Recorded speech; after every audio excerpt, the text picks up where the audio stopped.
Hello and welcome to the Shop Heard Round the World. It's a video blog of sorts that hasn't really found its identity yet, but I expect that it will in the new year. This episode is in something of a newscast format, so do let us know if it works for you. But before we get to the new year, it's time to recap the year that was, 2020. First of all, mask off. What a year. But I so appreciate the almost superhuman courage, the dedication and the stamina of the medical professionals and the family members who've been dealing firsthand with COVID-19 and its consequences. My heart goes out to you. I've been fortunate to be relatively healthy, but as you can see, I've let my hair grow quite a bit, and I did lose a front tooth in October. Our 2020 got off to a normal start, but I do remember feeling like storm clouds were rolling into view in February, and when the pandemic washed over us in March, we shut down along with everybody else. Our finances were upended because most of our revenue has for many years been renting the museum for special events such as weddings and corporate celebrations. In the early days of the pandemic, we tried to remain optimistic that we'd be able to resume operations in weeks or perhaps just a few months.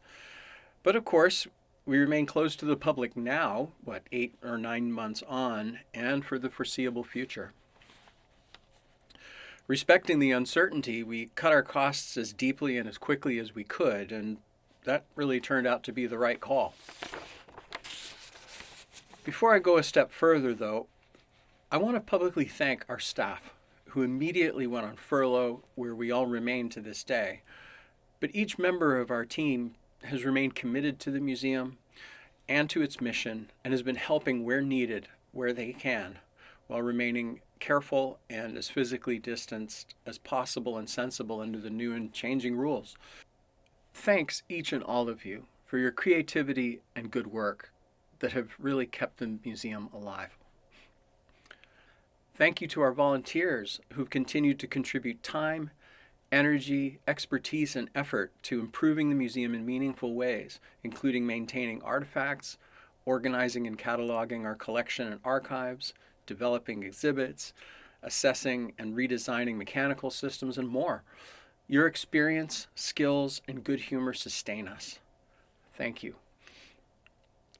I also want to publicly thank our landlord, the owners of our spectacular building, the Francis Cabot Lowell Mill, for their extraordinary and crucial gesture of forgiving rent until we're able to reopen to the public.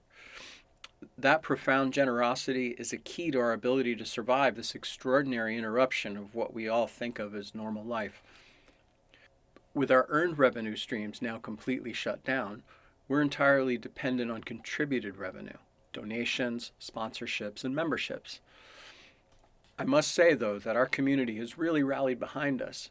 You've allowed us to meet our obligations and to keep our heads clear and able to blaze a trail forward toward fulfilling our mission to educate about American industrial and innovation history.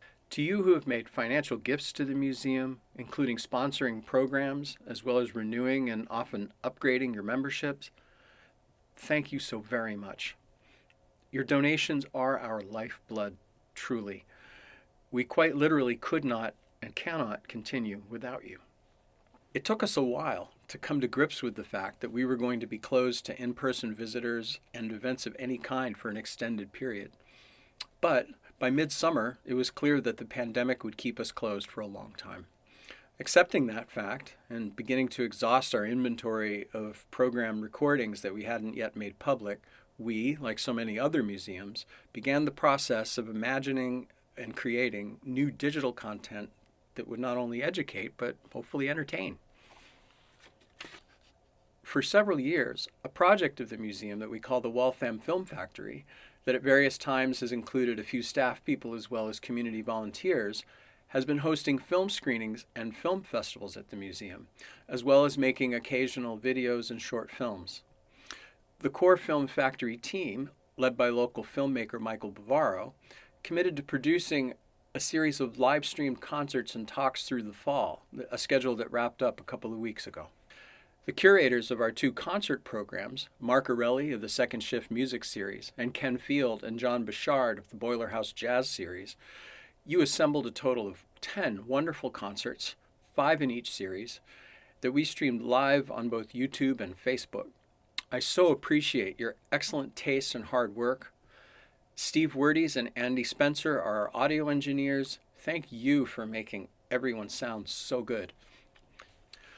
I'm also grateful to Dan Eyring, Bob Timmerman, Todd Cahill, and Dave Fox, the 4 gentlemen volunteers who hosted our first Tuesday Tech Talks, a new series of programs that explores technologies, tools, techniques, and artifacts in our collection.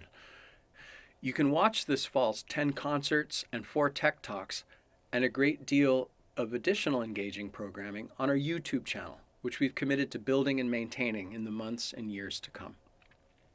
Thanks to the Lowell Institute, whose support assisted us in assembling our audio and video equipment, and for underwriting our Mill Talks program, our lecture series that resumed in December with a holiday-themed Charles Dickens lecture. Expect a full schedule of Mill Talks in 2021. As we begin to look ahead to the new year, in addition to Mill Talks, Tech Talks, and concerts, you can also look forward to virtual tours. Full details on everything that we're planning for the coming months will trickle out over the coming weeks. There's really no way to predict when we're going to be able to reopen for in-person visitation or for public or private events. But we are committed to offering a steady stream of fresh virtual programming. We're also planning to make some physical improvements to our space so that it's more attractive, more comfortable, more educational, and more enjoyable when you can visit us in person once again. In the meantime, the trustees, the volunteers, and the staff here at the Charles River Museum of Industry and Innovation wish you and yours a very healthy and happy new year in 2021, and we look forward to seeing you here next time on The Shop Heard Round the World.